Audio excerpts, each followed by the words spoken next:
بقى فتة الفسيخ، اخدت شوية فسيخ قطعتهم بالمقص كده وعليهم وش الرغيف الناشف.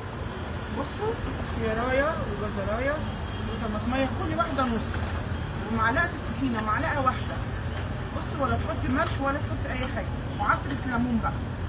بص عملت ازاي؟ تاكليها وانت قاعدة قدام التلفزيون شغال كده على فكرة، واللي عامل دايت تنفع لأن معلهاش حاجة كتيرة يعني. واو، انت كده كده بتاكلي في الدايت عيش ناشف. بصي الجمال، دي فتة الفسيخ يا جماعة، فتة الفسيخ. ممكن تعمليها برضه في البيت وانت قاعدة وتاكليها بالهنا والشفا بالشوكة.